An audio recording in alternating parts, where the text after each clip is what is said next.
یہ چاہتے ہیں کہ نہیں یہ ہر کام اللہ تعالیٰ ہمارے لیے کرے.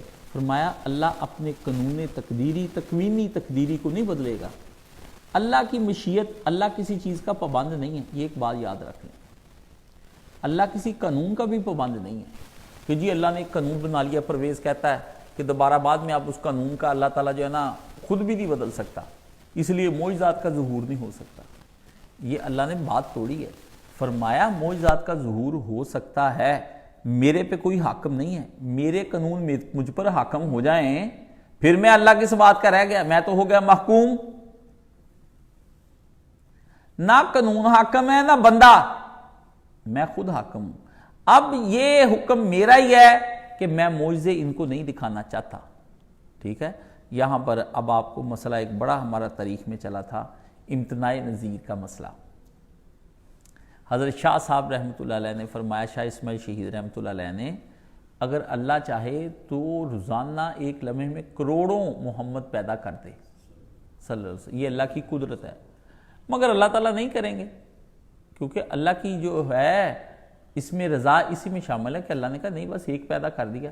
لیکن اللہ اب بے بس نہیں ہے.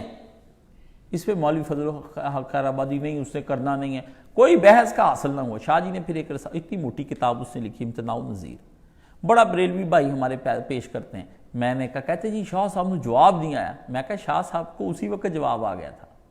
شاہ جی کو کتاب پہنچی، شاہ جی نے وہیں بیٹھ کر ایک دن میں 20-25 صفحوں کا رسالہ لکھ کے بھیجا جس کا نام ہے یک روزی.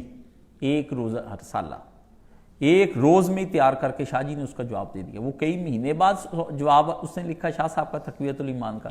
شاہ صاحب نے ایک دن کا دے دیا. وہ میں نے کہا کبھی نہیں آپ نے پڑھنا، نہ آپ کے بڑوں نے بتانا ہے آپ کو. امتناع النظیر کہ ہو ہی نہیں سکتا جی دوبارہ اس طرح کا پیدا. اللہ نے کہا قانون بھی ٹوٹ سکتے ہیں، سب کچھ ٹوٹ، لیکن میں نے توڑنے نہیں ہے. میں نے ان کا ایمان چیک کرنا ہے دلائل کی بنیاد پر. میں یہ بے بس نہیں ہوں فرشتے لانے پر. میں بے بس نہیں ہوں کہ مردے اٹھ کر باتیں نہ کر سکیں. میں بے بس نہیں ہوں جب میں اس دنیا کے اندر مرتے وقت آنکھیں کو دیکھیں نا. میری بات سنیں، گدھا، آپ گدھے کو کیا کہتے فرماتے ہیں؟ آپ گدھے کو کہتے ہیں گدھا جو ہے گدھا ہے، بیوقوف ہے. لیکن آپ یہ دیکھ لیں شیطان اس کو نظر آ جاتا ہے، آپ کو نظر نہیں آتا. افضل کون ہوا، آپ یا گدھے؟ اچھا چلو شیطان کی بات ہے. فرشتے حضرت مرغ کو نظر آ جاتے ہیں اور حضرت مرغ ان کو دیکھ کر بانگ دیتے ہیں. تو وہ اللہم انی اسالک من فضلک، یہ دعا ہے جی. آپ کو فرشتہ نظر نہیں آتا. فرشتے آپ افضل ہے کہ انکل ککڑ افضل ہیں؟ ہاں جی بتائیں. نہیں، یہ باتیں سمجھنے کی ہیں. یہ افضلیت و غیر افضلیت کی باتیں نہیں ہیں. علم غیب کا ہونا اس پر نہیں ہے. وہ جی سوال ہمیں کرتے ہیں جی، پھر وہ شیطان ایک منٹ میں ادھر سے ادھر چلا جاتا ہے، شیطان کو سارا علم ہو جاتا ہے، پھر آپ نبی کے علم کے قائل نہیں. تو قائل تو آپ اس کا بتائیں آپ ہمیں. ٹھیک ہے. افضلیت غیر افضلیت کا ان باتوں سے تعلق ہی کوئی نہیں ہے. اللہ نے فرمایا یہ میرے ساتھ نہیں. پھر فرمایا ان کے بارے میں وَلَٰكِنَّ أَكْثَرَهُمْ يَجْهَلُونَ، یہ اسی طرح نبی ندانی کی اور جہالت کی باتیں کرتے ہی رہیں گے تیرے سامنے.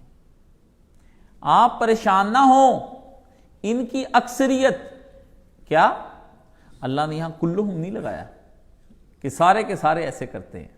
اللہ کیونکہ بہت سارے بندے ایسی باتیں سن کر ایمان لائے ہیں. ٹھیک ہے. بہت سارے لوگ انہی میں سے تھے جنہوں نے یہ باتیں اور یہ آیتیں سنی ایمان. اللہ نے کہا اکثریت یہی کام کرتی ہے. اکثریت ہے نبی صلی اللہ علیہ وآلہ وسلم یہی کام کرتی ہے. فرمایا اللہ تعالیٰ نے کہ ایمان زبردستی کسی کے دل میں نہیں ہم نے ٹھونسنا.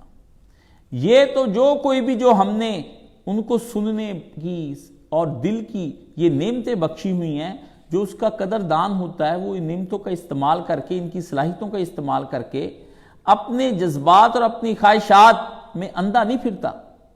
پاک نے اس کے بارے میں فرمائی. یہاں پہ انشاء اللہ کے بارے میں یہ بڑی آپ کو اللہ پاک نے یہ آپ کی سمجھ میں آنی چاہیے. یہ چیز اہم نکتہ ہے، اور یہ اکثر لڑکے ہم سے سوال پوچھتے ہیں، وہ ہم سے مناظرے کرتے ہیں طرح طرح کے. ہم انہیں کہتے ہیں اپنے الفاظ کا چناؤ دیکھیں. آپ کو تو لفظوں کے چناؤ کا نہیں پتہ، آپ دہریے بنے پھرتے ہیں. کہیں پوچھتے جی وہ جی اللہ بھی مارتا ہے اور بندہ خودکشی کر لیتا ہے، وہ بھی مارتا ہے. ایک آدمی مجھے پوچھا، کہتا جی کیا اللہ ہی موت دیتا ہے؟ میں نے کہا نہیں، اللہ کے علاوہ بھی موت آتی. کہتے کیسے؟ میں نے کہا آپ کو بھی اختیار دیا ہو کہ آپ اپنی خودکشی کر کے مر جائیں. آپ کو یہ اختیار کہ آپ اس کو مار دیں. میں کیوں کہوں صرف اللہ ہی دیتا ہے موت؟ میں پہلے ہی ایسی کیوں پھنس جاؤں؟ بعد میں آپ نے تو یہی سوال بعد میں کرنا ہے. اس لیے اللہ کے دونوں قانون میں نے بیان فرما دیے کہ ایک ہم بھی نکالتے ہیں جان خود ہی طبعی طور پر، ایک ہم نے دوسرے کو بھی اختیار دیا ہوا ہے کہ وہ ہماری منشا اور مرضی کے بغیر نکال لے کسی کی جان. پھر چونکہ ہماری منشا اور مرضی کے بغیر جان نکالی ہوگی اس لیے سزا بھی ہم دیں گے. اس لیے قاتل کو سزا بھی ہوتی ہے، اس لیے قاتل کو آخرت میں بھی سزا ہوگی. کیوں؟ اس نے اللہ کی منشا اور مرضی کے بغیر کیوں کیا وہ کام؟ اب بتاؤ. میں نے کہا کدھر کو جاؤ گے؟ اب نہیں میں تمہیں جانے دیتا کسی طرف، ٹھیک ہے نا؟ تو یہ دہریوں کے سوال کوئی سوال نہیں ہوتے، یہ فضول ہوتی باتیں. ایک ہے اللہ کی مشیت اور ایک ہے اللہ کی رضا. رضا ہے خدا کا اس کام سے راضی ہو جانا، خوش ہو جانا، اس کی اور ہے فرق ہے. جو لوگ اس فرق کو نظر انداز کر دیتے ہیں پھر ساری زندگی وہ غلط فہمیوں کا شکار رہتے ہیں، وہ سوال پہ سوال آپ کو کرتے چلے جاتے ہیں. اللہ کی کسی چیز کا اللہ کی مشیت کے تحت، اس کے اذن کے تحت رونما ہونے کا مطلب یہ نہیں کہ اللہ تعالیٰ اس سے راضی ہو گیا. صرف اللہ تعالیٰ نے اس کام کو ہونے کے درمیان رکاوٹ نہیں بنتا. رکاوٹ اس لیے نہیں بنتا کہ اس نے اس دنیا کے اندر اختیار کی طاقت دے رکھی لوگوں کو کہ ہر بندہ اختیار کی طاقت کے ذریعے سے جو چاہے کر لے. یہ اس نے اس کو قانون ایک بنا دیا ہوا ہے. اگر وہ چاہے مرضی سے، جس طرح یہ فرمایا کہ میری اللہ چاہتا تو اللہ ان کے سامنے لے آتا، لیکن اللہ نے چاہا ہی نہیں، ابھی آئین بنایا ہی نہیں کوئی ایسا. راضی وہ ہمیشہ نیک کاموں سے ہوتا ہے، خیر کے کاموں سے ہوتا ہے. شر کے کام سے، ظلمت کے کام سے، فساد کے کام سے اللہ ناراض ہوتا ہے. نور کے کام سے، خیر کے کام سے اور اصلاح کے کام سے اللہ تعالیٰ خوش ہوتا ہے. ٹھیک ہے؟ اب اس نے اپنی بڑی جتنی بھی مصلحتیں ہیں، بڑی بڑی مصلحتوں کے تحت اس آدمی کو اختیار دیا، کیونکہ یہ دنیا جو ہے یہاں پر قانون ابتلاء اور آزمائش چل رہا ہے. یہ دنیا دار الامتحان ہے. بس یہ جس آدمی کے ہاتھ میں بات آ گئی نا، وہ دنیا کے ہر مسئلے کو حل کر لے گا. یہ جملہ یاد رکھنا کہ پہلے تعین کیا جائے یہ دنیا کیا ہے. ہم امتحان گاہ میں بیٹھے ہیں، دار الجزا میں بیٹھے ہیں، یہ اس جگہ کا تعین کرے نا. میں نے آپ سے کہا تھا کہ 3 تصور ایسے ہیں، جب تک کہ ان 3 تصوروں کا حل نہیں ہو جاتا اتنی دیر تک ہم کچھ بھی نہیں کر سکتے. ایک تصور انسان کہ انسان کی شخصیت اور حقیقت کیا ہے. ایک تصور الہ کہ اللہ رب العزت کے بارے میں انسان کا تصور کیا ہونا چاہیے. اور ایک تصور کائنات کہ یہ اللہ نے دنیا کس لیے بنائی ہے. یہ 3 جس بندے کے پاس اس کا حل نہیں ہے نا، وہ بندہ پھر اس کے نتیجے میں کیا کرے گا؟ فساد ہی فساد زمین میں مچا دے گا.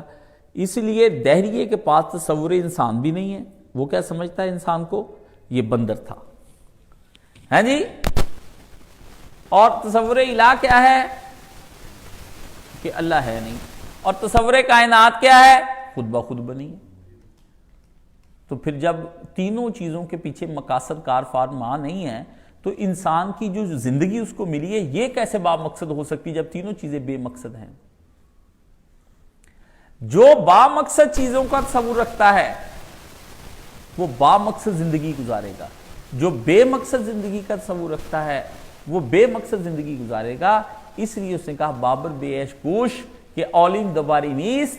بابر خوب عیش کر لے کہ دنیا دوبارہ نہیں بنے گی. Drink and eat and be happy. کھاؤ پیو اور موج کرو، زندگی گزارو. یہ موجیں کرنے والوں کا تصور زندگی ہے. اس لیے کافروں کے ہاں انٹرٹینمنٹ کی دنیا بڑی وسیع ہے، عیاشی کی دنیا وسیع ہے. اب اسی کی راہ پہ ہمارے مسلمان لگے ہوئے ہیں. دبئی اور یہ اب اس کے سعودی عرب کی جو شکل بدل رہی ہے، وہ پہلے اس کی کیا تھی؟ وہاں با مقصد زندگی کا ایک تصور موجود تھا کہ ہم اللہ کے بندے ہیں۔ اب اس نے جب دیکھا لڑکے نے کہ ریونیو اتنا جو کمایا جاتا ہے، وہ تو دبئی ایسا بن گیا ہے، فلانا ایسا بن گیا، ہم عیاشیاں وہاں کر، اسے کہا اپنے ملک کے اندر ہی کیوں نہ ہم واش روم بنا لیں، کہ اتنی دور جو ہم پخانہ کرنے کے لیے جاتے ہیں تو کیوں نہ اپنے ملک کے اندر ہی ہم پخانہ گاہ بنا لیں۔ تو اس نے اپنے شہر آباد کر لیے، قضائے حاجت کے لیے کسی غیر کے ٹائلٹ پہ جانے کی بجائے اپنے گھر میں ایک بڑا سا اچھا سا تیار کروا لو۔ یہ ہے وہ تصور زندگی جس کی بنا پر اللہ رب العزت نے یہاں پر فرمایا کہ مشیت اور رضا، اس میں فرق کرنا ہے آپ نے۔ جو آدمی اس میں فرق کر گیا وہ بڑے مزے کی زندگی گزارے گا، اس کو دہریہ تنگ ہی نہیں کر پائے گا، بے دین تنگ ہی نہیں کر پائے گا۔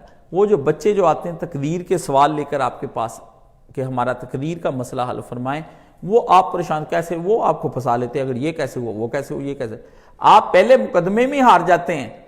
آپ نے سیکھا نہیں ہے تو آپ نے ہارنا ہی ہے، ٹھیک ہے نا۔